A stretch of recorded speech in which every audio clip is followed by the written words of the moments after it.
Stories change lives. And every great author starts with one thing: the courage to share their voice.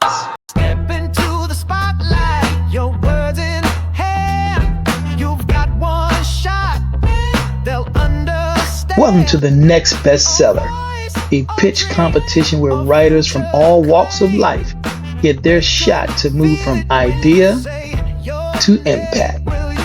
Over the next 5 weeks, you'll witness bold ideas, raw passion, and unforgettable stories, all presented live to a panel of literary professionals, educators, and community leaders.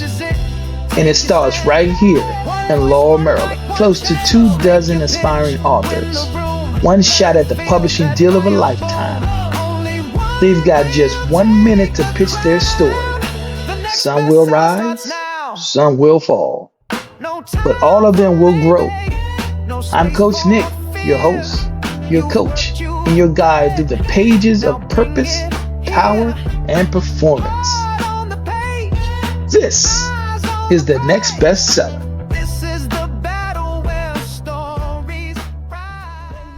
Okay, battle round 3. Judges, how we feeling about battle round 3? Excellent. Absolutely great. All right, so why we feeling good? Come on.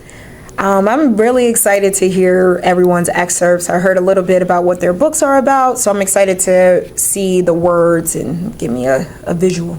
Now, we're going to have a lot of people watching this for the first time, right? They may have missed the episode you were in, right? So just take this moment right now to reintroduce yourself to the new viewers and what you got going on. Yes, so I'm Nakara Campbell, also known as the Bookish Hottie on Instagram, as well as a podcast host over at But Make It Books, where we are bookishly healing through life.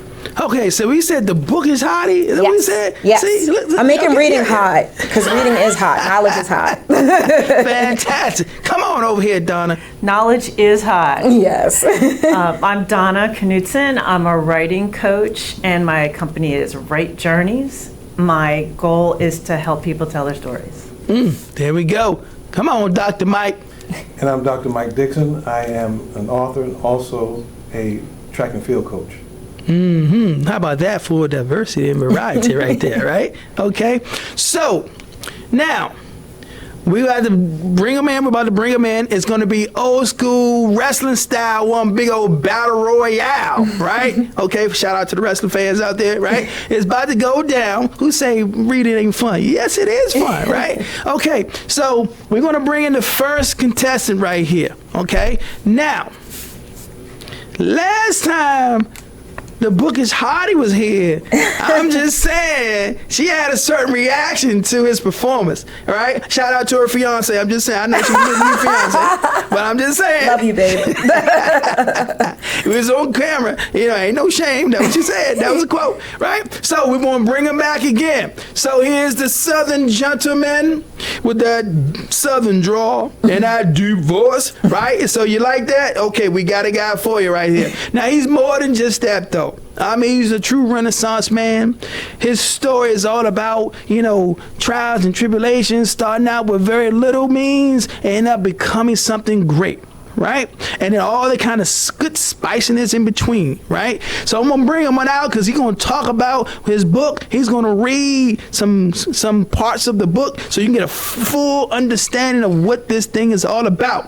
All right, and remember this: you need to vote. Vote for your favorite contestant. Tune in for the live after show on the Coach Nick DC channel because we're going to vote live and we're going to tell you who are the finalists at the end of the show. So, no further ado, let's give it up for, come on in here, Mr. Sam.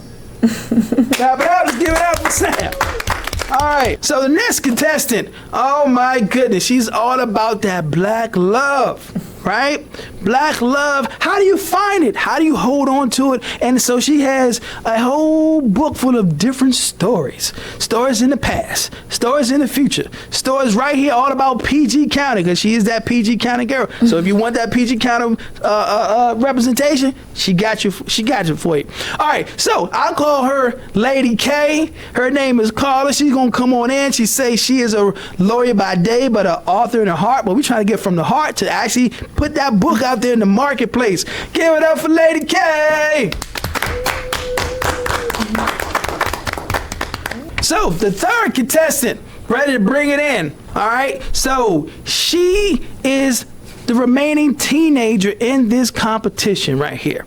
Right? She said, look, y'all adults, I ain't scared. I got my book is worthy of being the next bestseller. She's all about some of that coolness. She's all about some of that intrigue, mystery, and also some of that gore. So people who like that gore, hey, we got some gore, right? But her book at the core of it is about a murder mystery. Who says she can't be the next great Agatha Christie or even greater? She's only 17. Give it up for Jakaya.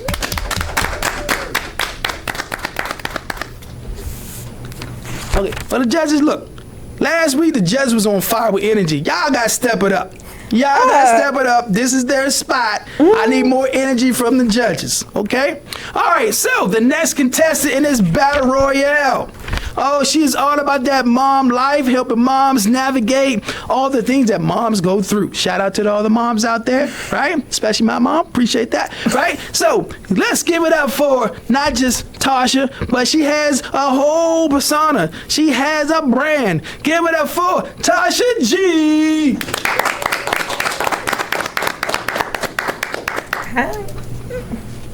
All right, last but not least, I always like to say she's tiny but mighty, right? She's all about that spiciness, but she's also about empowerment. She's all about encouraging people to be who they are and how they are with no shame. She talk about taboo topics that people, I don't know if I want to talk about. No, let's put it out there, right?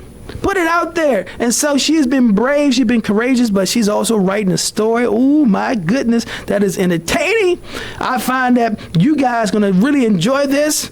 Give it up for, her name is Sierra, but I like to call her Lady T. Give it up for Lady T. Battle round 3 starts now. Sam, all right. You know, you got Sam, you got Team Sam out there voting for you, right? Okay, you made it through to battle round 3. Now, the previous week, you got to number 2 spot, right? This week, you got to what spot? I think it was 4 or something like that. So, that's a big drop. How you feeling going into battle round 3? Last round before the finale. How you feel about that drop? I don't let numbers bother me. Okay, you don't let numbers bother you. Nah. Okay, so you saying what I'm hearing is that, hey, Team Sam out there ready to represent, ready to push you through to the finale. They know what I got, so I ain't worried about the numbers. Okay, all right. Now, this is the final round for the finale, and on the after show, stay tuned for the after show. Cross over to the after show because that's when you get to vote live. And during the after show, we're going to announce who are the finalists, right? So this is it right here. So what are you thinking about? Talk me through some of your mental preparation that you're about to go in and just unleash on these judges. I just open up my heart. That's really what I do. Okay. I don't try to overthink it. Okay. Just being myself. Being yourself, and you ready, all right? Yeah. Okay, so you heard what he said. He gonna be himself, and that's what? Enough? Yeah. More than enough to get him through. So Sam is up. All right, so first up, Sam. Let's go, Sam.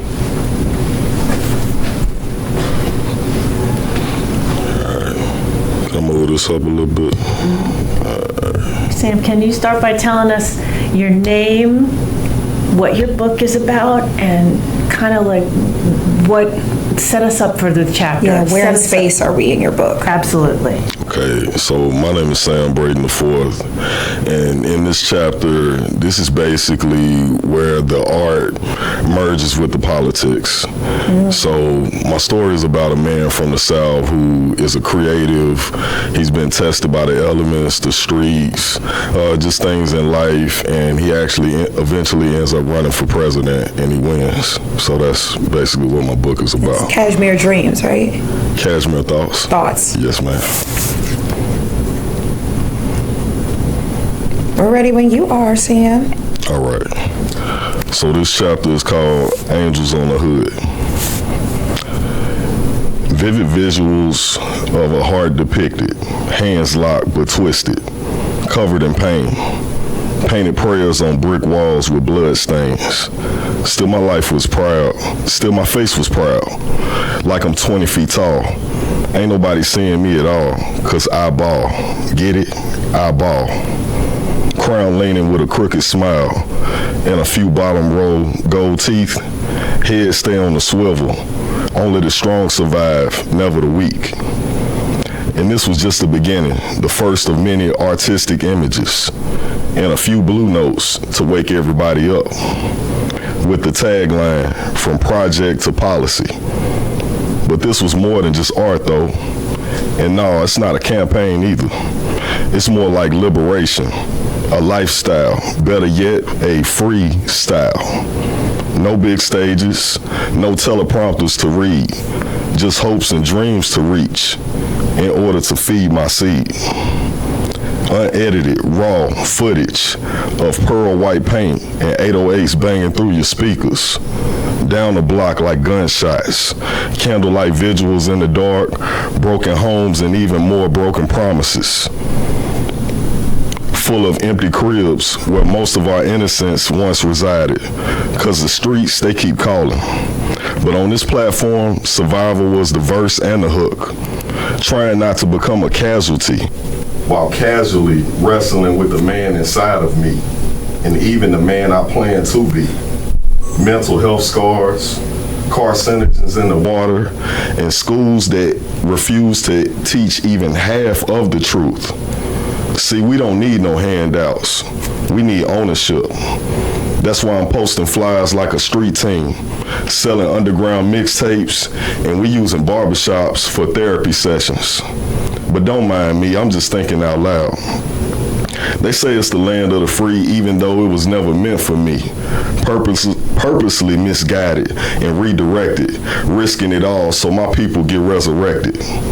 Still ain't too many roses coming from this concrete jungle.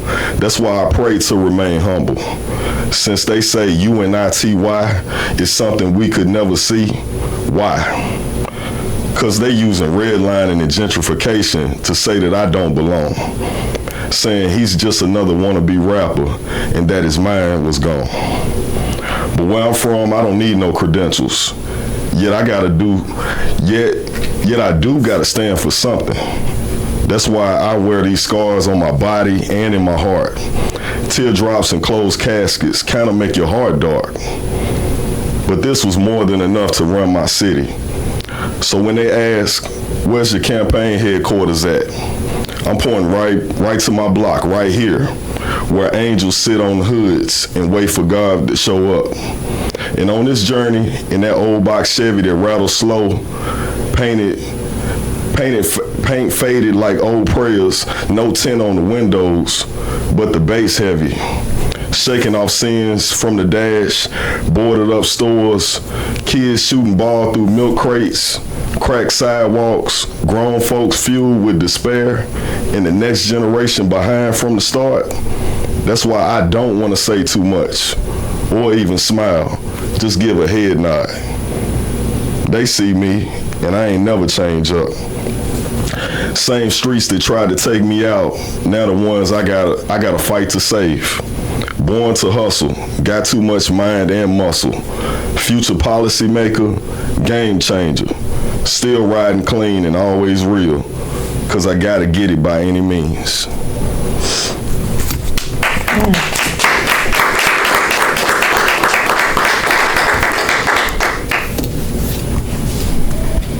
Give us just a second, sorry. I would love to start. Thank you so much for that. It was, I wrote down like Modern Odyssey. It's a first-person poem that's telling us a story. And I really love the imagery. It was so striking, the imagery that you used. I wrote down barbershops for therapy sessions. I can see that so clearly in my mind. Teardrops and closed caskets, I loved that line. And the description of the Chevy, really, really wonderful imagery. Love that. The challenge I think you're gonna face with a first-person poem is keeping the narrative strong as you go through. So I would make sure that you are having really clearly making sure that you're taking your writer on a narrative journey as well. You have taken me to the place. I see it. I understand all the problems that are going on. But if it's a book, a story, a journey, I also need to know how this is getting me to the next place narrative-wise. So I thought that was excellent. Thank you so much. Thank you. Yeah, I have to piggyback, like old box Chevy rattling. I was like, oh, I'm here with you, always riding clean, like it's vivid, good imagery. It reminded me of like Kwame Alexander, Gil Hearn, like that's where I was going, like, woof, it was really good. It was like, I felt like I was listening to like Frank Lucas if he like got reformed and like when actually became a politician, like, or Marion Barry, like if, you know, that kind of feeling. It definitely reminds me of the book Black Buck by Mateo Ashkapour that could be almost like satire almost. Yeah, you're on the right path though. You're definitely, you got me. I want to read. Thank you very much for that presentation. You've come a long way in terms of refining your approach to storytelling, and with the artwork, I can see the book having many different visuals. So you've wowed me again, and I just look forward to you in the next round. Thank you. Very good. Thank you. Yes. All right, let's give it up for Sam. Okay, all right, Captain Sam. The reason why I call him Captain Sam because he got Team Sam, and this is Team Sam. That means he's the captain of the team. That's why I call him Captain Sam. All right, Sam, listen. All right, the performance is done, right? You got feedback from the judges. Okay, how do you think you did? I think I did good. Okay, now why do you think you did well? Well, I was just being myself, just being honest, telling my story. It was personal, so I think I did a good job doing that. Okay, so this is like what? I think at least 2 weeks in a row now, right? It's kind of like a poem the way you're writing this thing right there, right? And you really, the judges say you always do a great job of being very descriptive. Like they can see, they can visualize your words, right? But this is what I want to know, okay? The lead character, what's his name again? David Cashmere. David Cashmere. And the name of the book? Cashmere Thoughts. Cashmere Thoughts. And you revealed some breaking news today about the character, right? About what? Running for president and winning. Yeah, he wins. Okay, so this is what I want to know right now. Because we have a lot of people watching this for the first time. Okay, what did this guy go, as much as you can tell us, right? But what did this guy go through in the early days that make his story so triumphant? What did he go through? We know where he's ending up, but what did he go through like in the early days? Like what was his situation? We can start with evictions. We can start with being unemployed. We can start with suicidal thoughts, even suicide attempts. Becoming a father, moving around to different states. This is basically a lot, very similar to my life story. So I'm not gonna tell you what parts are similar to my life story, but it mirrors my life very, very close. Okay, it mirrors your life. So Yes. does that mean politics is in your future? You will see me. I'll say Breaking news, Joe. Breaking news. See, that's why you want to tune in. Get breaking news right here, right? Okay, so listen now.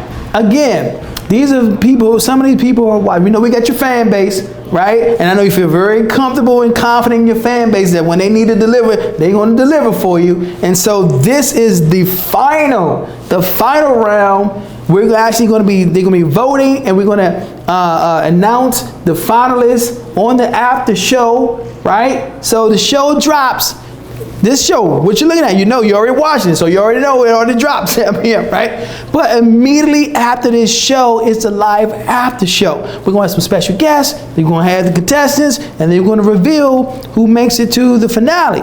Now, for those folks who don't know you, seeing you for the first time, why should they vote for you? Turn to their camera and tell them why they should vote for you.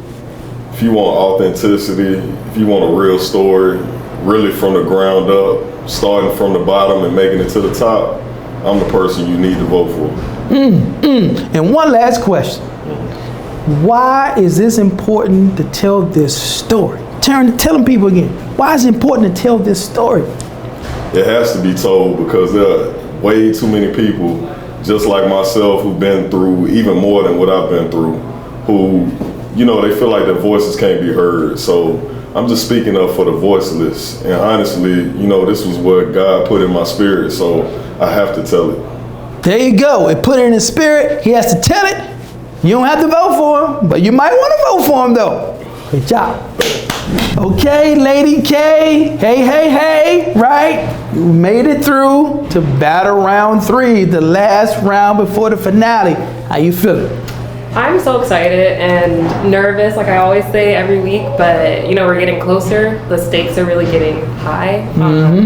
So I'm feeling the heat, but I'm also feeling so much excitement. Okay, now, speaking of the heat, right? Because you got some heat, some spiciness in your story. Yeah. Because we will have a lot of new viewers watching this right now. So for the people who are just tuning in for the first time, why don't you tell the people what your book is all about? Sure. So, hi everybody. I'm Carla Talley. I'm a lawyer by day and a writer by heart. My story is titled Love in the Key of Black, and it is a short fiction romance collection centering Black love stories. And we're going to have subgenres from magical realism to historical fiction to stories taking place right here in PG County. So why PG County? Because you're a what? PG County girl. There you go, PG County girl born and raised, right? So why is it important for you to write this story? I think that everyone on some level is craving some form of love, whether it's romance, self-love, friends and family. And I think it's important to really showcase and celebrate Black love. We see so many various depictions of Black love, and I want people to just be reminded that they can experience love that is tender, that's sweet, sometimes complicated, but in the end, you know, something that can be a beautiful experience. Well said, well said. Okay, now, today is one big old battle royale, right? Going back to old school wrestling days here, right? All you guys coming in at one time, duking it out, battling it out. So what's some of your mental preparation for today? Well, today we are reading part of our story, and you know, it really took me having to figure out what part of my story I wanted to showcase to my readers, how to bring people in and really capture different feelings and emotions in 5 minutes. You know, I have some props, some surprises. So I'm just excited. I think I'm excited to see what other people bring to the table, but I'm also excited for you guys to see what I bring to the table. Well, there you go. I think we're ready. Oh my goodness, judges. I mean, Sam just kicked it off. I said it was a battle royale. It's a battle. It is a battle. And you guys like, oh my goodness, excellent presentation. Oh my goodness. So, you just see the growth, right? The evolution of these authors. But guess what? It doesn't stop here. We got the next one coming, who's also the #1 leading vote getter 3 weeks in a row. But it all matters about this round right here, because this round determines who makes it to the finale. Let's see if she can run it back. Yeah. Well, her presentation is a big part of it. Let's give it up for Lady K. Come on, Lady K. Hi, everybody. Hi. Can you just give us the title of your book and like where in space are we in your book? Sure. So hi, everybody. I'm Carla Talley. The title of my book is Love in the Key of Black. And This is a short fiction romance collection, so I will give you a preview of 3 separate short stories. One is the magical realism story, one is the historical fiction story, and then one is taking place here in Prince George's County.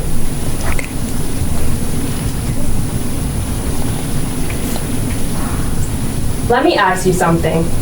When did you first fall in love with hip hop? For me, it was around the same time I realized rhythm could tell a story. Stories that sound like us, move like us. Each story in this book is a verse. Each chapter, a chorus. Together, they make up a love song in the key of black. So sit back and listen as I play you 3 tracks. Track 1, A Dreamer's Library. Not every story begins with once upon a time. Some start with the bookstore door creaking open on a rainy night and a man who feels like deja vu. He walked in after hours, hood up, Tim soaked, raindrops tracing his cheekbones. 90s R&B fine, smooth, dark, and meant to be read slowly. He wondered like he had been here before. He ran his fingers across the spines and picked up Toni Morrison. This one feels like home, he said. His voice, low, warm, the kind that wakes things you thought were sleeping. I asked if we had met before. He said, not yet, but I feel like I've read you. On November 3rd, he kissed me in the poetry owl. It was slow, deliberate, like he wanted the footnotes, the margins, the insane truths, like I was his favorite story that he never wanted to finish. Then one night, he disappeared, turned a corner in the alley, and was gone like he was never real. Maybe he didn't just come from a story. Maybe he is the story. And now I have to choose. Do I close the book or follow him into the next chapter? Track 2, When We Were Brave. Miss Sadie's Cafe had been the quiet sanctuary where revolution was whispered between coffee cups and Sunday sermons. 2 nights ago, someone slid a note under the door. We see you. By morning, the cafe was ash. Montgomery's air still smelled like gasoline and fear. Ruth stood outside the church basement, arms wrapped around her waist, studying a tremble she didn't want William to see. You don't gotta come tomorrow, he said. They arresting teachers now. Ruth met his eyes. I walk with my students every day. Willie, and tomorrow ain't no different. He smiled, but just barely. You always choose the fire. I don't choose it, she whispered. I live in it. He reached for her hand just for a second, because in this city, skin and love and justice all look like rebellion. They watching your house now, he whispered. But Ruth didn't finish. She didn't flinch. Then we don't dance tomorrow, she said. We run.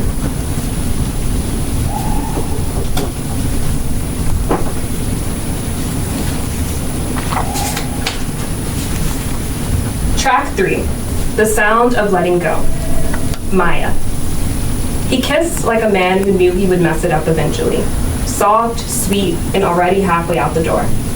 Old flames, they know exactly where your fuse is. I saw him again at a rooftop day party on U Street, bourbon in hand, that same shea butter scent trailing behind him. You always did know how to steal a room, Maya, he said, like I was something he didn't know he missed till it was back in front of him. We danced to the sounds of Rare Essence and Frankie Beverly and Mays. Brunched on Georgia Avenue, laughing over catfish and mimosas. We were easy, like riding the metro with no delays. Like summer in PG, thick air full of promise. But then came the space.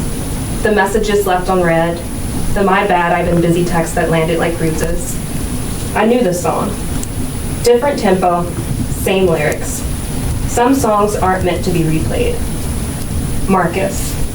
She was like U Street on a summer night, vibrant, electric, and I stood still, afraid I'd slow her down. She saw me clearly, like I was already the man I wanted to be.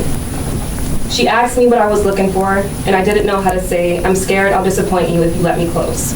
Because a nameplate necklace ain't enough if you're afraid of commitment. Maya. Loving him up close felt like cruising down 295 with no GPS. Part of me wanted to follow the feeling, but the rest of me knew I'd just end up lost. Our last night was spent under the Ferris wheel at the National Harbor. He asked, "Still got a soft spot for me, huh?" I smiled. "Marcus, you know I do, but not softer than the one I have for myself." I walked away, not in pain, but in power. On the Green Line home, AirPods in, the hum of the train syncing with the songs in my ears, the city blurred past the window, but I was clear. Because for once, I wasn't looking for love to find me. I had already found it in myself. Thank you.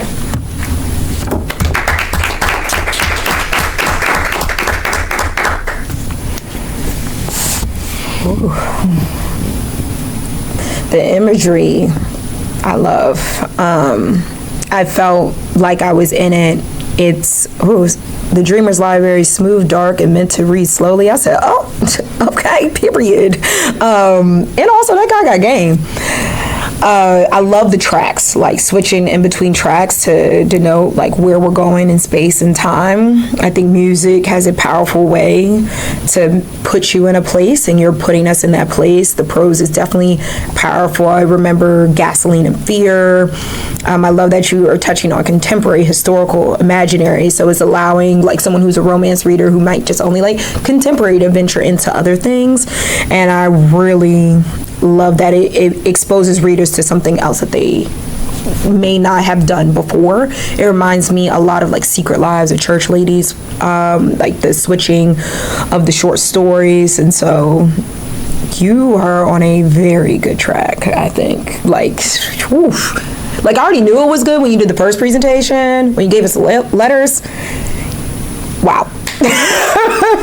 Thank you so much. You're welcome. I enjoyed the way that you set up the presentation. I love the concept of it being, like you said, tracks. I can do 8 tracks, like we can go back there. But what I picked up, just your way of putting different words together to create a feeling. It made me smile when you said 90s R&B fine. That just made me giggle. I feel like I've read you. I liked that. The Gasoline and Fear. You're very good at connecting to all of the senses in your writing. A lot of times writers are really into the visual, but they miss the textures and the smells, and you have all of those. So that really helps immerse people into your stories. So I enjoyed that very much. There's a longing in them, and the way that you write does make me want to kind of make my way through. And what I would say is that when you're picking your collection and choosing your collection of short stories, you too are looking for some sort of through line to take people on a journey. So it becomes a little bit more complicated when the stories are individual and they have a close to them, but they still are going to need to have a thread and an order so that as you're reading them, you're going through on a journey as you go through your book. So thank you so much. That was wonderful. Thank you. Carla, your word choice, the imagery in terms of the DMV, which is DC, Maryland, Virginia, the culture, you touch upon so many different aspects in your writing. I just love the way the word choices how you string the words together. It's easy to read, it's easy to follow. It makes you want to not put the book down and just hold on to it, like, what is going to happen? I want to follow the person who's leaving, who has turned the corner. Absolutely, what is the person doing right now? It's like you're looking for love, and I think that's what you were trying to capture, and you did a really good job doing that, so thank you. Thank you all so much. No, thank you. Thank you. Okay, Lady K, once again, you delivered, right? The judge was feeling it. Hold up that prop right there. Ooh, look at that, look at that, look at that right there. Love in the Key of Black. Woo. All right, last week I asked you about the legacy and maybe the weight of the legacy of your grandparents and your parents, finding black love, holding on to black love. And I said, well, how you feel about that? He was like, well, I'm working on it. Grandma, get off the case, okay? I'm working on it. Even though you didn't say that, everybody was like, leave me alone, right? I'm working on it. So today you gave us more of these tracks. You've been teasing us about tracks. We got the weekend teasing about these tracks. But today, daggone, you didn't drop the tracks, right? You didn't drop the tracks, right? So how did you feel about dropping the tracks and then the reaction from the judges? Going into it, I was so nervous because this is my first time actually really sharing my writing to other people. But it's so like personal and like raw, and like I really want my listeners, the readers, to feel all the emotions that you maybe feel when you're like watching your favorite romance movie. Like, you know, when you first saw Love and Basketball, or when you first saw Love Jones. I really wanted to kind of capture those feelings in each of my stories. Now, what I love about it, right, is, well, one of the things I love about it is that you're showing Black love in different times, right? In the future, in the past, which was really probably troublesome, right? In the past, right? And then in the present. And in the present, when you're gonna go ahead and you're gonna drop again, I gotta say it again. We said it in the pitch room, but I mean, you're gonna drop R.E. Shout out to R.E. They'll probably get some votes right there. Red Essence, $2.95. Frankie Beverly and Mays. Oh my goodness. So, what was the strategy behind that? Or was there not a strategy behind that? No, there definitely was strategy. Like I've been kind of previewing for weeks that I'm gonna have something based right here in Prince George's County.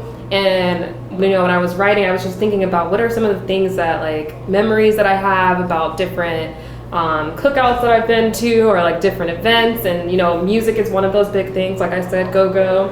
But also just like creating that feeling of the setting. Like I feel like we all have been on 295. We've all, you know, certain things that I know are so native to Prince George's County that I wanted to capture and really ground the readers in the setting and the cultural moment.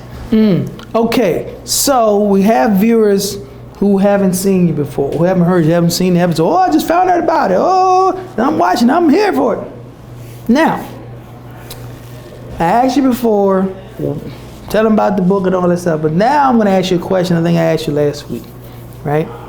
Because you're close, you're this close to the finale, right? And you've been the #1 vote getter week after week. Shout out to Lady K group. So, why, no, this is a better question. If you win this thing, how would that, if you win this thing, how would that change and impact your life?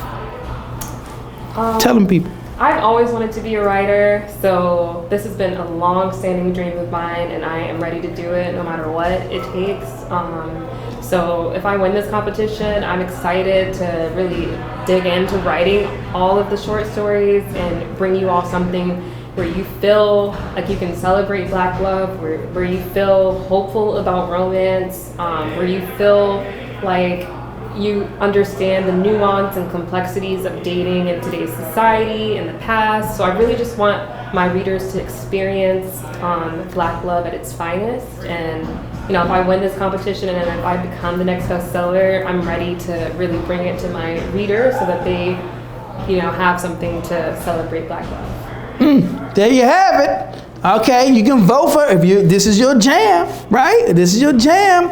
You can vote for her right after this episode. Go over to Coach Nick DC, right? So to YouTube, click on the Coach Nick DC. It's a link right there. Click on the link. Just click on the link. It can take you right there, and then you can vote.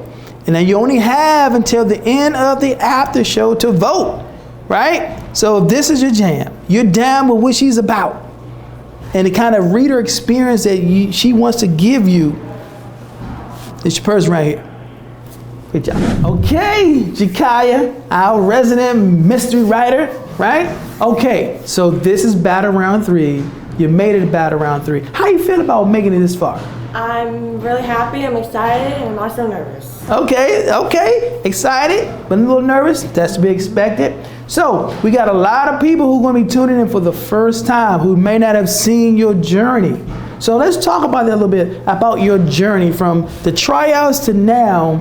What kind of impact has the competition had on you from beginning to now?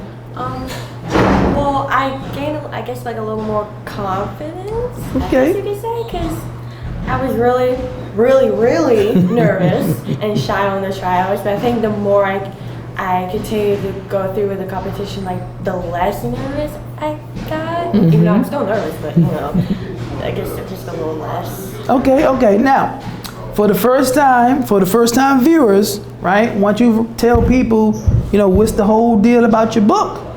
Okay, so my book is a murder mystery. It's about a night called the Devil's Night. It gives you wherever you want, besides kill someone. And this girl, she gets murdered, R.I.P. And the following year after that, her boyfriend is trying to figure out who killed her. But while he's doing that, people start to die one by one, so. Ooh-wee, come on, you here for that. Now, murder mystery, that is my favorite genre. I don't get to vote, so I can't vote, right? But you love that murder mystery stuff. You love that little gore. We got a little gore in that thing right there, right? You know what I'm saying? So we got all that package right there. So if this is speaking to you, you might want to check her out and definitely pay attention to her pitch. Are you ready? Yes, I am. There you go. Very good. So, oh my goodness. Woo! Are we in for a treat or what with this battle round? Round 3, the battle royale. Oh my, I'm telling you guys, who says literacy is not cool and fun? I mean, come on, look at this here, right? I mean, we got paintings, we got inspiration with the kid, Sam the Fifth, we got the Love in the Kid Black with all these different tracks. Come on, it's getting better and better and better. Make sure you tune into the after show, Coach Nick DC YouTube channel, because that's when you get to vote. Voting goes live the moment this episode ends, and you tune into the live after show. You get to vote, and then before the show is over, we're going to reveal who will make it to the finale. Now, that was our commercial. Now let's get back to the program. All right, the next young lady, she's the remaining teenager in this group, and she's like, hey, I got a fantastic story. I'm ready to unleash it on the world. Come on, Jakaya, give it up for Jakaya. Hi. Hi. Can you give us the title of your book and where in space are we from your excerpt? The title of my book is called Devil's Night, and the chapter is a year after the girl was murdered, like that. All right. Ready whenever you are. The title of my chapter is called The Aftermath. It's been exactly 1 year since the mysterious and tragic death of 17-year-old Malia Nichols. Police still have no idea who killed her, but they aren't going to move forward with the investigation, the reporters on the news said. The picture that they used wasn't even her favorite picture. Her smile looked like it was forced. Her hair was in a high, messy bun. She had on a blue sweatshirt. She hated that picture. Why did they use that picture? And more importantly, why are they looking for Malia's damn murderer? Rome picked up a glass bottle and threw it at the television, causing it to crack and shatter. He didn't care about his stupid TV. He wanted Malia back. He wanted his girlfriend back. You want to know the hardest thing about all this is? Having to tell your girlfriend's parents that their daughter was dead. Rome couldn't get the reactions out of his head. Having to watch her mother drop on the ground, screaming in the top of her lungs, that broke him. He sniffled, rubbing his eyes harshly with his hands. He slightly winced when he rubbed a sore spot.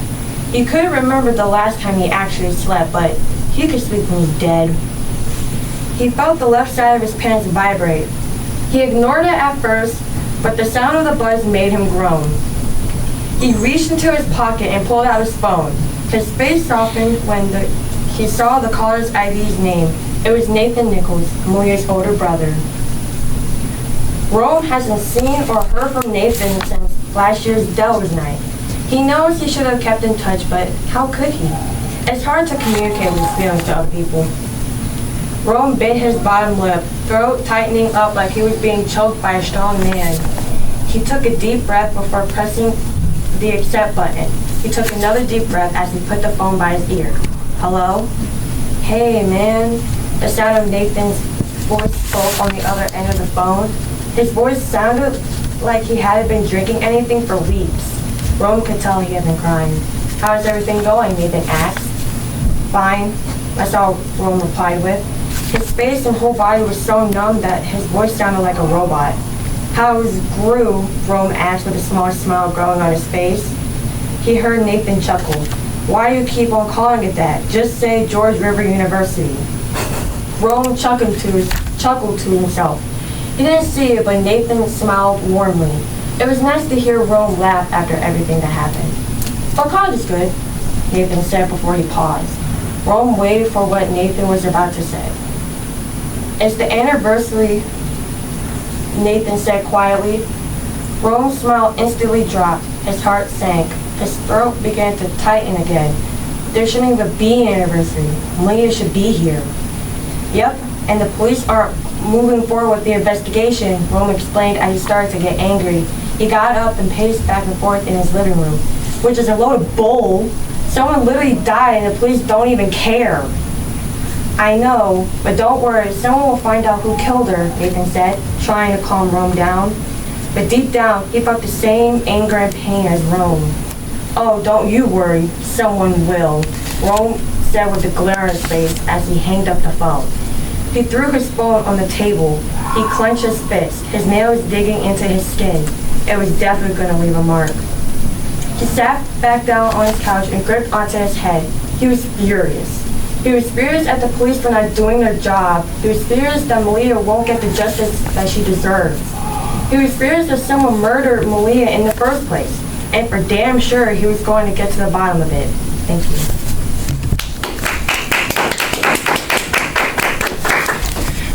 I would love to talk about your story. So first of all, you dove right into language. Mm-hmm.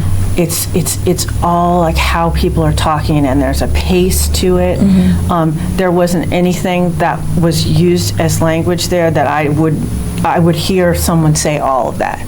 So it was really realistic to life language. That's hard to do. That means you have a really good ear and you've been paying attention to how people talk to one another. Mm-hmm. So I really love that.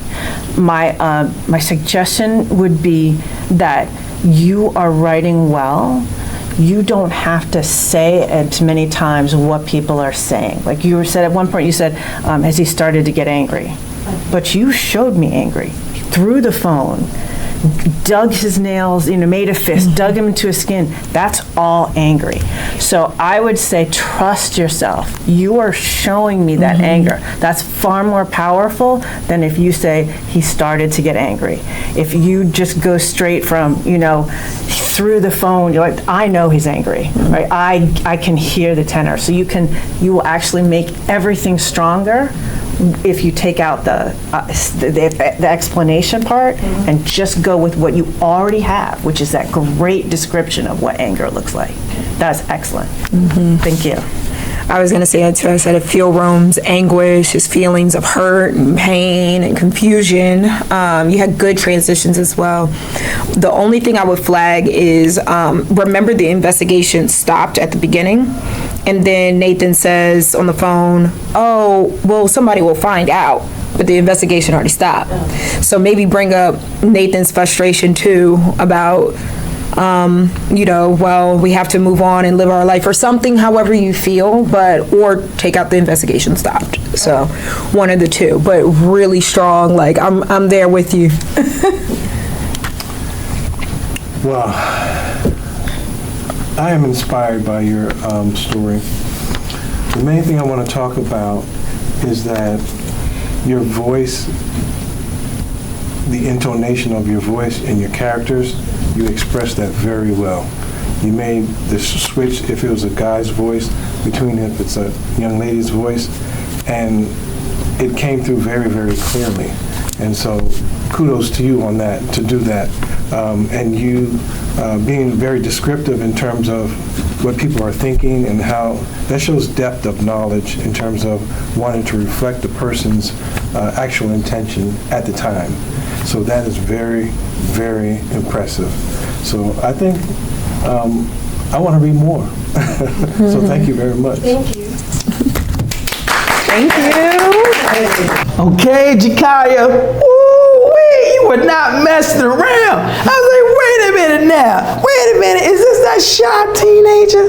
No, this is this official professional author in the making. Woo wee! You done brought the daggone thing. You switching up from one character to the next character, right? The different tones and the inflections in your voice. Oh my goodness, what a performance! Oh my goodness, how you feel about that performance? I felt good. I'm really proud of myself, and I think that might be like the best thing I've done, like the whole competition. I agree. You keep getting better and better, and now you're heating up. You're peaking right at the right time.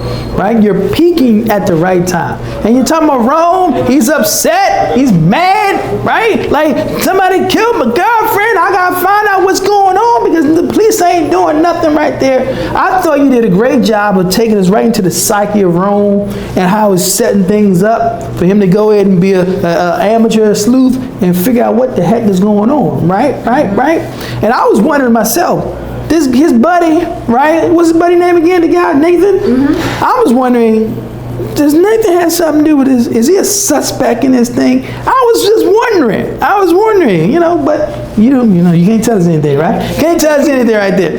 Okay, so mystery writing, right? Okay, now there are people who are watching you for the first time, okay? Tell these people why they need this book in their life. Turn to the camera. I think y'all should see this book because it has a lot of suspense, plot twists, murder, all that. And I really think people are into that. And I really hope y'all see, and I really hope y'all enjoy that too. Mm-hmm. Okay, so look, if you win this as a teenager, right? If you win this thing, how would it impact your life? Tell them. I mean, it would be really good to win, and I can call myself like an actual author, and that'd be really cool. And just having my book out there for people reading it and people liking it and giving their feedback, I would really like that if I win, And do you think your book, if you're winning, the next bestseller, you are the next bestseller, right? What kind of impact we just talked about what kind of impact it would have on your life if you win. What kind of impact would it have on the readers, right? And the young people in particular as well, watching you as the last remaining team end up maybe winning this thing. What kind of impact and what's your message to those people? Well, since my mystery, you can't really trust no one. There's sometimes people you can't really trust in your life. I know that from experience. So I guess that's one of the things. Okay. So do you feel as though you can inspire other teenagers to take a chance and write their own books? Mm-hmm, absolutely. Right. I think so. I think you're a great role model right there. And to see your journey, right? From week to week, even from the interview to the next interview, and the way you delivered that chapter, oh my goodness. I was like, I need more. I think Nathan is a suspect. I'm just saying, that's my opinion. I think he's a suspect. You're a little shady. I don't know. You're a little too nice to Rome. I don't know. I think you did an amazing job. Again, murder mystery is my favorite genre. I can't wait to get a copy of this book. Once again, birthday coming up, you know what I'm saying? Might be a great birthday present. All right? Appreciate it. Great job. Tasha G, what's up? How you feeling today? I'm feeling good. I'm a little nervous, but I think it's more excitement because we only have one more left. It's crazy how fast this time is going by. That's right. So this is the final round, round 3. Yes. After that's the finale. Yes. It's the finale, right? So how you liking your chances? I still feel confident. I feel like I'm the next bestseller. Ooh, yes. Turn to that camera and say that again. I feel confident. I'm the next bestseller. There you go. There's only one crown, right? Medium. I already asked for it. Right? So, we got a lot of people who are watching for the first time, right? Yes. Why don't you use this as an opportunity to reintroduce yourself and tell them what this book is about? Okay. Well, for those of you who don't know who I am, I'm Tasha G, the Transformation Guide, and I'm guiding moms in finding their identity in motherhood. My book, Nothing But Yet, How to Turn Your Mom Life Crisis into Your Rebirth, is for those moms out there who have been feeling lost, overwhelmed, and anxious. This is going to give you a roadmap in finding yourself. The crisis is not a bad thing. It's actually an opportunity for change and for you to finally put yourself first. And then why does this book speak to you? Why do you feel like you needed to write this book? I needed to write this book because I was in my own mom life crisis. If people have been following me on social media, I've been talking about it very openly. 2020, like the pandemic just shook me. And not only did it rattle something in me mentally, and emotional chaos also came out. And in that time, I just had to talk myself through it. I couldn't find the words to express to other people the help that I needed. So when I started to give myself that help, I actually started to like tell others about it, and they were like, this is so helpful. Oh my gosh, this strategy you use or this affirmation you say, like, can you write this down and make it a book? And at first I was kind of shying away from it, but then one day the book draft like came to me and I wrote it down, and I was like, you know what? I did help myself out of a dark time. I did help myself out of a dark space. And I did look at it like a crisis, but now look at it as a rebirth. So that's how the book was born, and it really helped me. So, shout out to those moms out there who going through that, right? Going through that. So, and it's a journey though, right? Because I remember in previous episodes you talked about that even though you went through it, you're still going through it. You're still working, a work in progress. Why don't you speak to the moms out there about that? So listen, there is no end result to this, okay? The journey is the destination. So you have to buckle up, get your tools together, get your support system, like I have the Mom Maintenance Community, and understand that it's not up to you to figure it out all by yourself. You know, we all are having different experiences as moms, as women, as individuals, so we can help each other through this. And this book is just one step in the right direction, because I plan on having a lot more to go with it. Ooh, we're talking about breaking news. We're talking about serious hit. Listen, a series. Next Bestseller got to come with another Next Bestseller book, right? So I'm ready. I'm telling y'all I'm ready. There you go. So she ready. She ready to get it on. The question is, are you ready for this hot show? Yeah. Good job. The battle continues. Oh my goodness. Woo-wee. Okay, so I'm not gonna waste any more time. All right, the next contestant coming up, throwing blows and body slams and elbows. Shout out to the wrestling fans again. Give it up for Tasha G.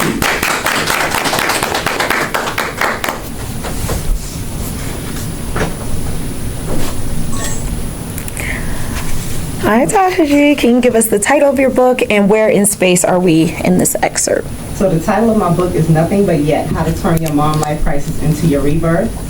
I've learned during this competition, and as I've been campaigning for myself, people want to know why I wrote this self-help book. So I'm going to take you back to a time in my life where I think a lot of people can relate, having a toxic mom in their life, whether it's been their mom, their grandma, aunt, cousin, mother-in-law. So this is where I'm starting. All right. Ready? Yes, ma'am.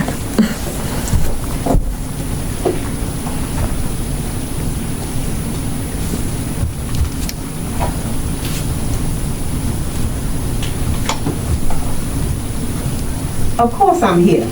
Tasha's competition. You know, the one where she needs me to stand a chance? Talking about she needs me to be a real mother and be there to help her emotionally. She needs to be like me. I'm a strong black woman. I need no one or no thing. Emotions just get in the way anyway, and people just use that against you. You know, she's been so emotional lately, I don't even think she can write her way out of a paper bag. I don't know what she's doing in this competition. I got better things to do than be sitting up here listening to her damn pipe dream like a cheerleader. Yeah, child, I didn't tell you she wrote a self-help book for moms talking about she's going to help them find their identity in motherhood. Talking about they're in a mom life crisis.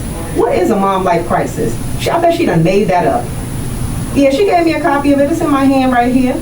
And she's telling too much of her personal business through it for the sake of helping other people. How is that going to help anyone?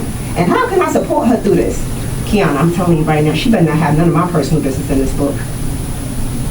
Look, she's my daughter, and if I'm not here, it'll be a problem. I got to help her win this thing.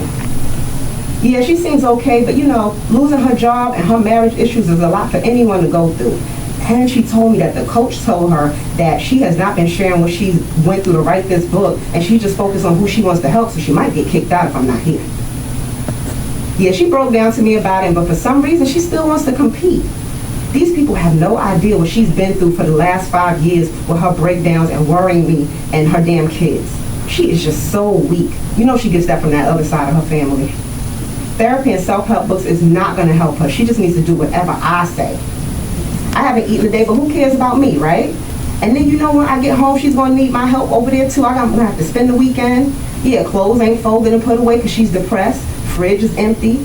She needs to just take my advice about her marriage and, oh look, they calling her. I got to go. I got to make sure she's not falling apart so we can win this. Chapter 1. Welcome to the Mom Life Crisis.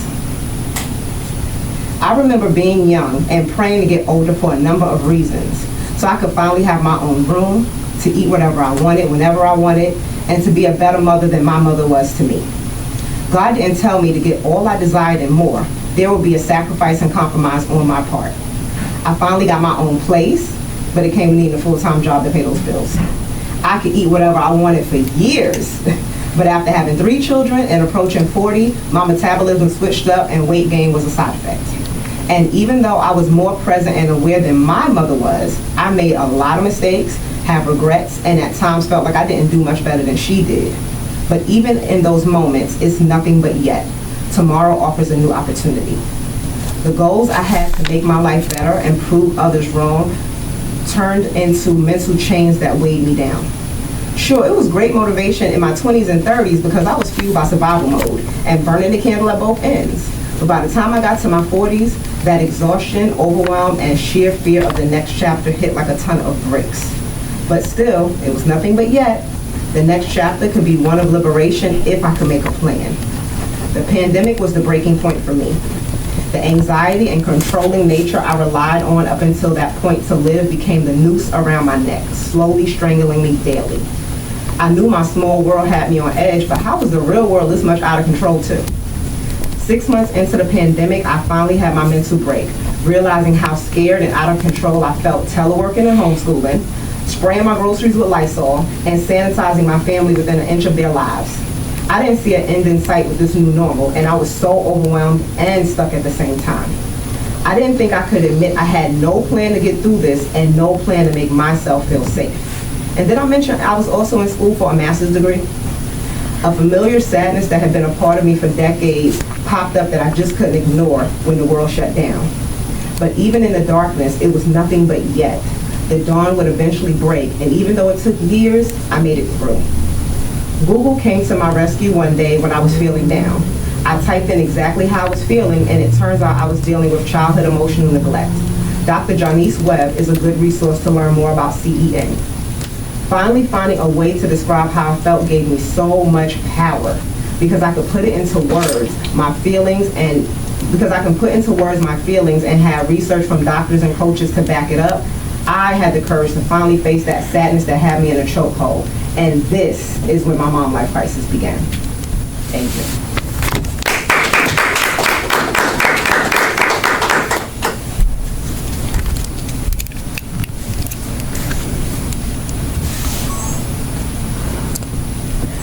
So the beginning, not the skit, but this part feels like a prologue or an author's note.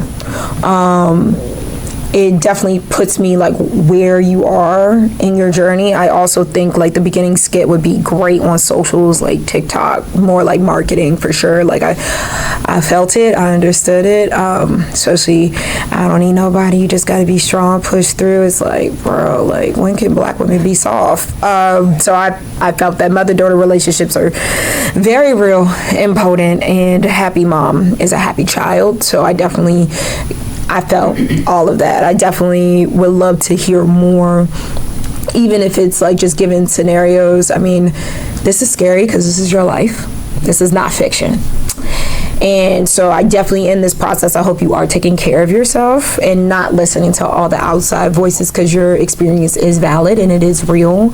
And I would love to hear like a short story of like you going through like your motherhood journey, whether it's your relationship ending in your marriage or you and your mom, like a childhood memory that like is just tangible in your mind. I would love to hear that. Like even put us in the seat of like you in a therapy session would be beautiful to witness and hear. But I see where you're going.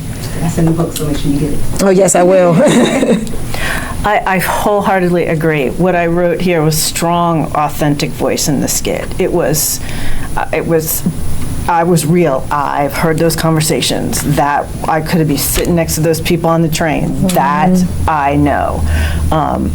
What I did write also was essay, because what you read to us did sound like an essay. You were telling me, you were giving me context, but you were telling me, which didn't allow me to emotionally be in the moment. Okay. And the difference is when you were doing the skit, you were doing the story. Mm-hmm. So you have the storytelling juice. You got all of that. So what she said, like a prologue, that's why, I also put here that I love that I could hear that you want to provide resources for people, like not just this, it might be how you feel, I associate with that, but now what can you do? So I can absolutely see how important that is to you, but I would say that storytelling piece is going to be hard and vulnerable, but it will be the thing that will have the reader with you because they will see themselves in that story.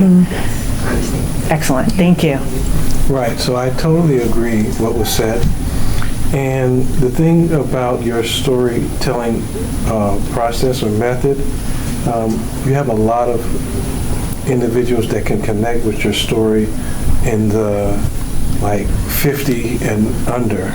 Yes. Because there's so many people that that's the typical image of a parent, like they want you to do well, but they think that their example, is really giving you the fuel that you need, and really it's the opposite. You finding your own fuel, your own voice, and you want to be able to share that with the younger generation to keep going, find inspiration. Here's some resources, and I agree with the therapy session, showing us some insight of how that started and what was some of the outcomes from that. That would be fantastic to kind of go on that journey with you. But you know what? I loved it. It was very, very... I will say really quick, this can touch anybody, not just under 50, because me and my dad have real conversations, and he's in his 60s, and while you still have breath in your body, you still have the will to change.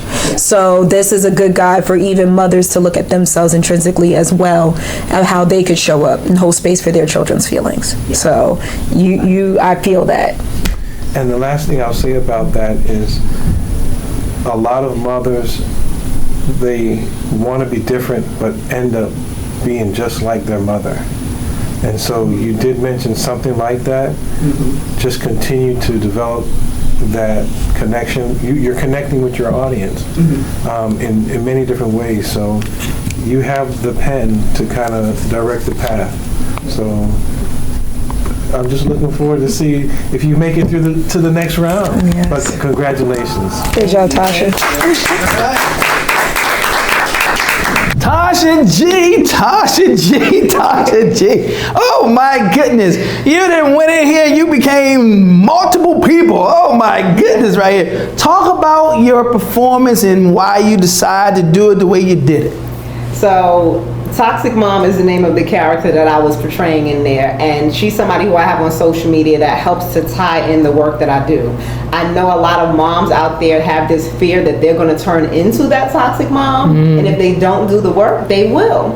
So having her there to be at her daughter's experience, and instead of being more supportive emotionally and mentally, she's stuck in her own cycles. And those are some of the generational cycles and curses that we want to break, not only as moms, but just as women and depending on our culture and stuff too.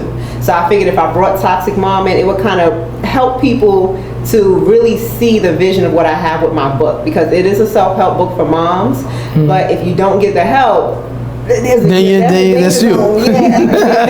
Okay, so, all right.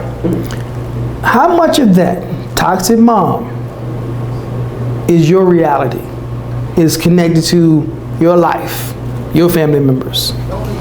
Quite a bit, because I grew up, I have a family that's from the South, so I can imagine how much fear they lived in, being from the South, born in like the 30s and the 40s, you know, and even the 50s.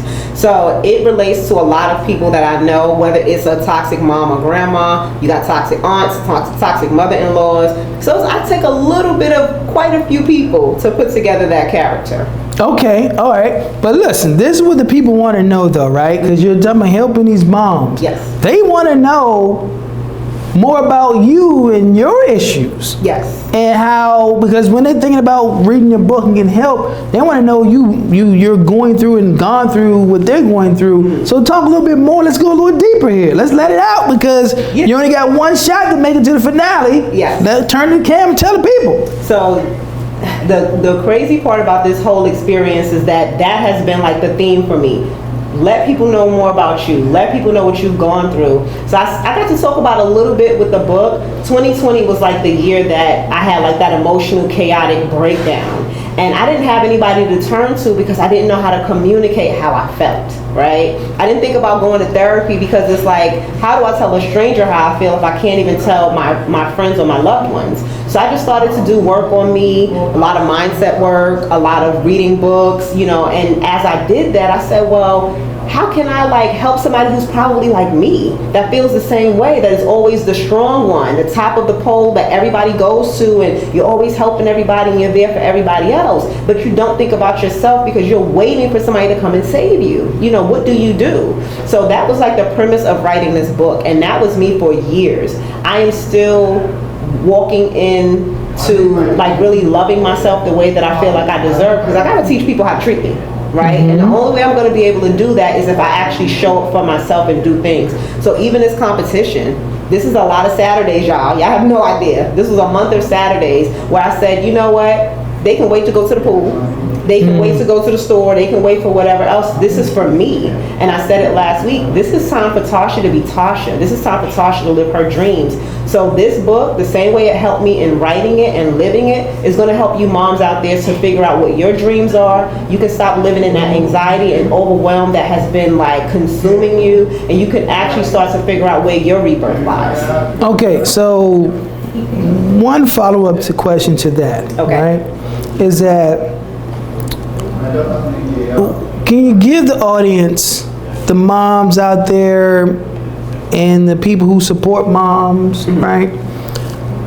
Can you give them one specific experience that you've been dealing with or have dealt with that you haven't told us yet, right? That you feel like can really resonate with them. But this time, let's make it all about you though. Okay. See, my coaches coach me, y'all. Y'all see this right in real time. An experience that I'm dealing with right now is I have uncertainty in my marriage, right? And it's not a secret. Nobody's relationships are perfect. But for me and my husband, we're working through and navigating how to be there for one another, how to co-parent, how to become each other's friends, you know, because I've never been in a situation like this. I've been married one time. And it's very... there are days where it's very hard, you know, it's very hard, but what I do is I work to figure out what I need in those days.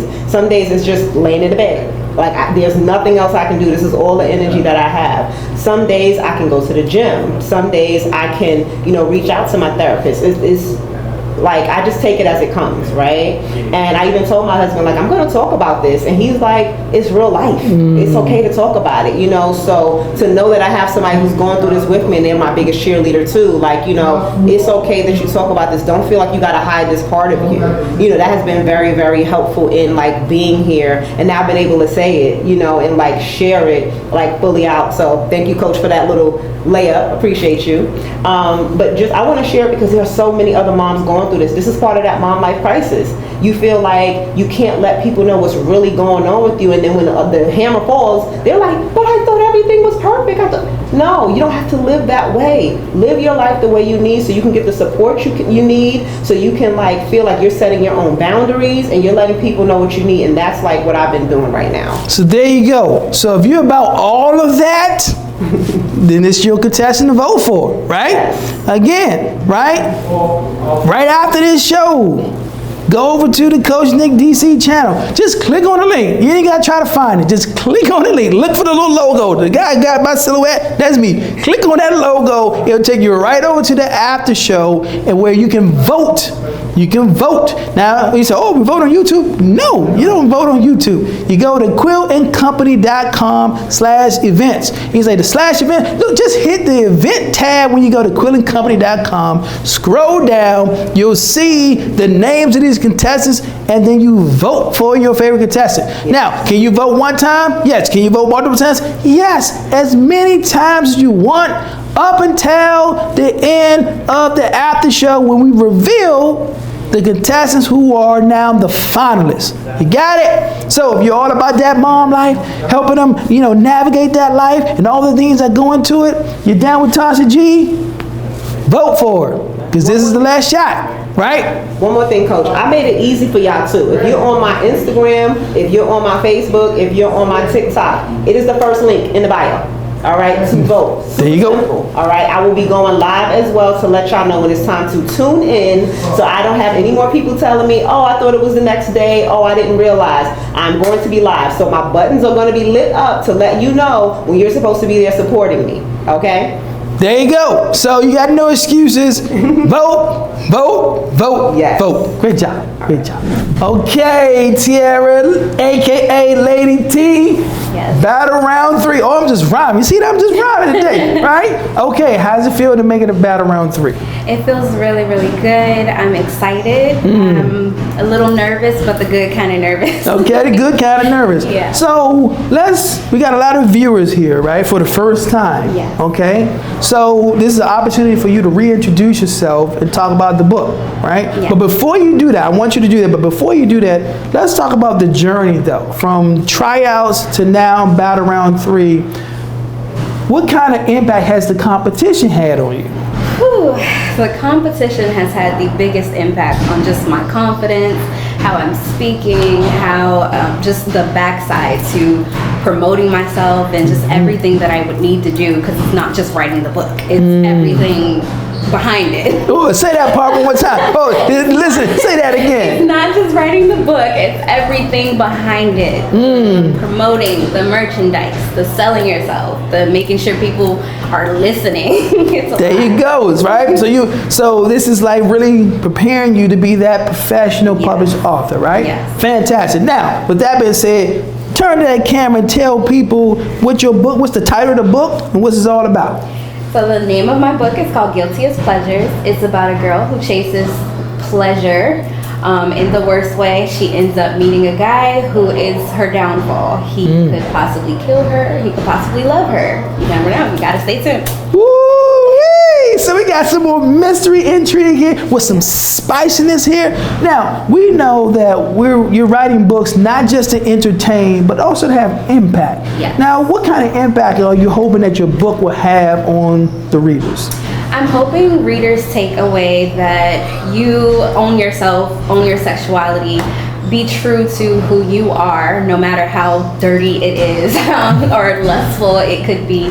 But just be mindful and be aware. Self-awareness is key. All right. Because we know we got some people out here for that spiciness right there, right? Come on now. It's okay. All right. So you're going into this thing, battle royale style, old school wrestling style. We'll get all of you guys in one big old room and you go at it, right? Yes. So how confident are you feeling? Very confident, because there's a secret that will be unleashed when you read my part. So, yeah. Oh my goodness! I said, ain't nothing else to say or ask her. Tune in. We about to get it on. Great job. Judges, before we bring on the next contestant, all right, look. I heard the comments you're making to everyone else. Look, okay, come on. What are your reactions so far with Battle Round 3, this Battle Royale? Dr. Mike, let's start with you. What are your impressions so far overall? Overall, I think the information from the judges table is fantastic. We're having such a wonderful experience up here. It is really, truly inspiring to see them give a pitch and also develop the pitch to the next level. So I'm just thrilled just to see how things are actually turning out. You heard the initial pitch where it wasn't that much detail in their storyline, but now they're really acting out some of the areas in which they want to focus, and that's just inspiring to me.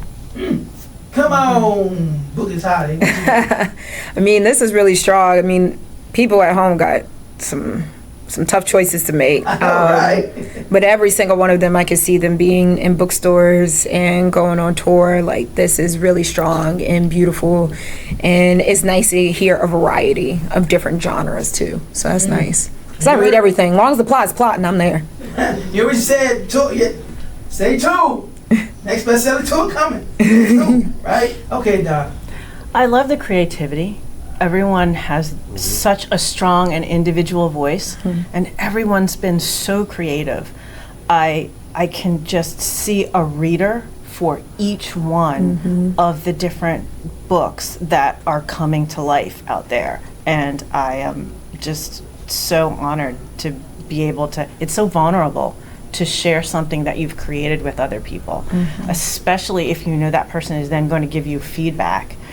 So you both crave the feedback, and it's terrifying. Yes. And I just want to applaud everyone for taking that step to get that feedback, because that's how we all learn how our words are landing with other people. And you guys are so creative. I know you're going to go back and just make it even better. And it was already excellent. So thank you so much.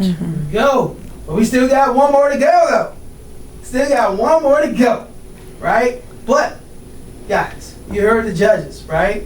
I know you feel like, oh my goodness, oh my God, I just tuned in. Oh, where have I been all these weeks? Well, you're here now, right? You're seeing these people for the first time, but look at this here. Look at this here. Hey, the best of the best are here because they made it through. Now, it's up to you to decide who's going to make it to the finale. June 28th.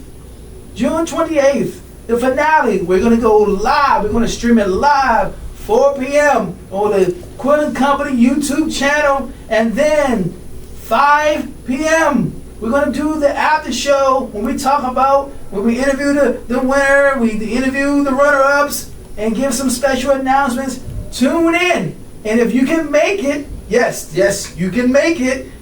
Tickets are available right now. So you go to quillandcompany.com, you go there on the events tab, scroll down, get your free ticket. Yes, free ticket. Thanks to shout out to the city of Laurel, right? So it's a free ticket that you can come on in. You can see these wonderful people in person, right? You can see them pitch. You can learn more about Quill & Company and the fabulous authors that they have on their label, and also maybe buy some merch. Hey, buy some merch. The Quill & Company. The Next Bestseller .shop. You can get yourself some merch, and also you can get some merch there because we gotta take care of some business, pay the bills. This is an exclusive show, right? So, and then guess what?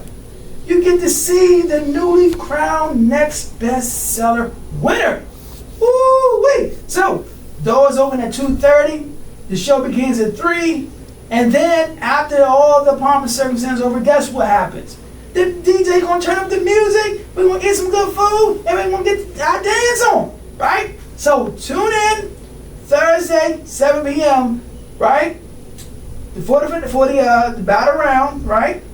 And then Saturday, June 28th, get your tickets, show up in person. And if you can't make it, make sure you watch it. We're going live Saturday, June 28th, 4 p.m. All right, guys, bringing up the next contestant. Last but certainly not least, right? I always like to say, she's tiny but mighty. She's a powerhouse. And we talk about being vulnerable. Oh, she's going to show you how vulnerable. She's going to show you how powerful she is through her vulnerability. Oh, she got a sexy psychological thriller. I can't wait for her to read more about this right now. Give it up for Lady T. Come on, Tiara. Hello. So can you give us the title of your book and where in space are we in this excerpt? So the title of my book is Guilty as Pleasures, and this is just an introduction to my main character. Okay. Whenever you're ready. All right. Guilty as Pleasures, Chapter 1, the intro. I'm sitting here watching the clock as I reminisce on how trash my love life has been. My ex just woke up and decided I wasn't it anymore, 3 days before my birthday. The one after her cheated and had me in a whole triangle of bitches. The one after her had a mental and insecurity issue I couldn't fathom. And last but not least, my bum-ass ex from Baltimore totaled my car for an insurance fraud and then decided to cheat after. All these bitches had one thing in common, and that was fucking up my peace. How am I still sane? It's beyond me. But instead of therapy, I sit and confess every life detail to my work bestie, Anita. I swear, we talk like we're the only two in this hospital. She's happily married, a retired hoe if you ask me. She lives through my stories and my many different endeavors. I laugh at the thought of a few of our inappropriate conversations because nothing's ever too much with us.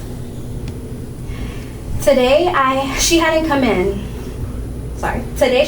into work, and I feel there's no damn point in me being here either.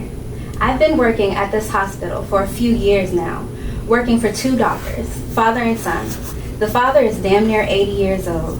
I'll let you imagine what it's like working for that. The son, a handsome, temperamental bitch. Both men are both bipolar and throw the worst temper tantrums I've ever seen, having little to no respect for their employees and money hungry as fuck. I know for a fact they're relieved that it's just one of us here today. They secretly hate when Anita and I work together. The silence, though, is killing me. Still sitting here, answering phones and checking in clients, watching the clock, when I glance up and notice Keenan, my coworker. He's young as hell and technically would have never been someone I'd find attractive until today. Fuck, V, snap out of it, I say to myself. What is he, like 19? But I've noticed his muscles in his scrubs, his teeth nice and straight, and his eyes. Man, he came in today without his glasses and braces. It's like I'm seeing him for the first time after years of working here. As if he grew overnight.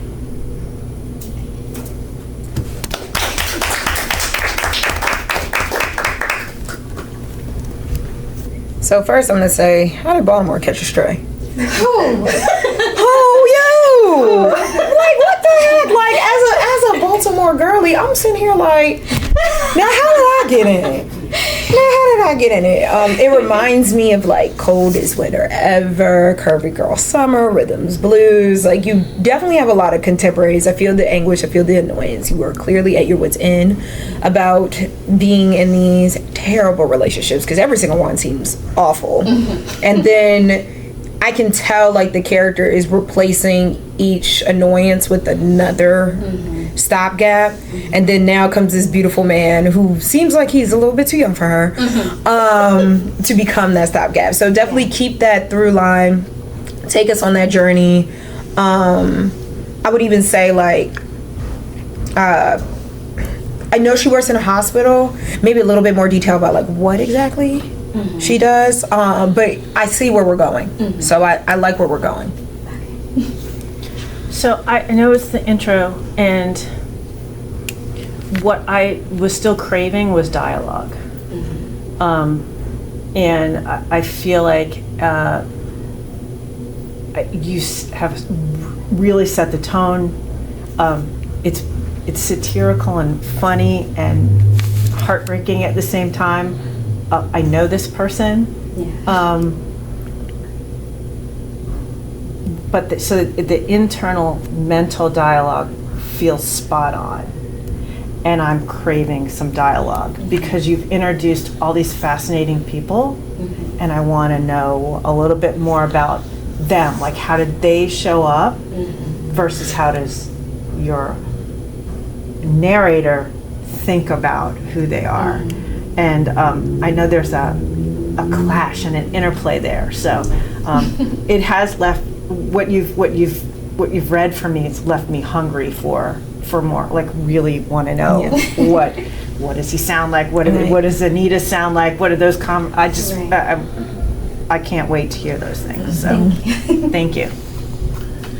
Very, very interesting.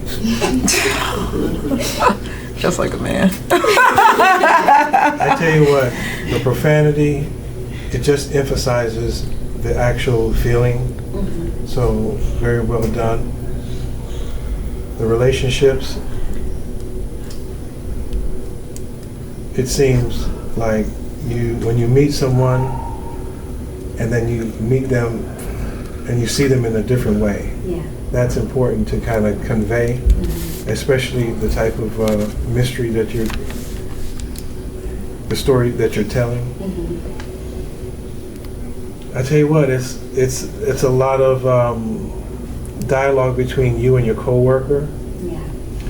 And I agree that the dialogue that you're having, the experience that you're having, is going to be important to kind of, for folks to fall in love with that character.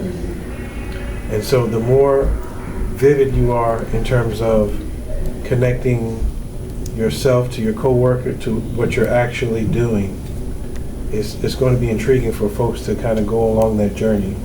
So it's going to be tough for you to introduce multiple characters. And so if you follow along in a certain way of healing or a certain way of stopping a certain behavior, just keep giving us little pieces of that and showing us that your strength and your power is coming through. And it's less dependent on you sharing information with a coworker, more so you're internalizing change in yourself. Right? And so that would be fantastic to learn at the end how you've grown and how you want to continue to share your thoughts and ideas with others. Right. I hope that makes sense to you. Yes, it does. Okay. Thank you. Very Also, well your done. black character can be as messy as she wants to be. No one has to be perfect. Right. I love a messy black character, child. In a world that makes us have to be perfect at every time, she's allowed to have some mess. Right. Thank you so much. Okay, Lady T, woo-wee. You didn't introduce us to the character right there. We got an idea of just her personality, kind of what she's into and everything, kind of her dilemma, right? So I got some questions about this character here, right? Now, you didn't reveal, the antagonist yet, right? And I know some people are like, well, what's up with this person right here? So what can you tell us, at least what kind of nibbles can you give us about the antagonist here? The threat she's going to be facing. So the antagonist comes when she least expected. They have literally been working together for a very, very long time. Mind you, she has 2 jobs. She's a hardworking woman. So her second job will be revealed, and that will kind of give you a lot of insight on her spice and where her sexual freedom comes from. Okay, now up until this point, you've been using the pronoun he every time you talked about the threat. Yes. You've been saying he, H-E, not they, not her or she, he. Okay, now, is it still a he?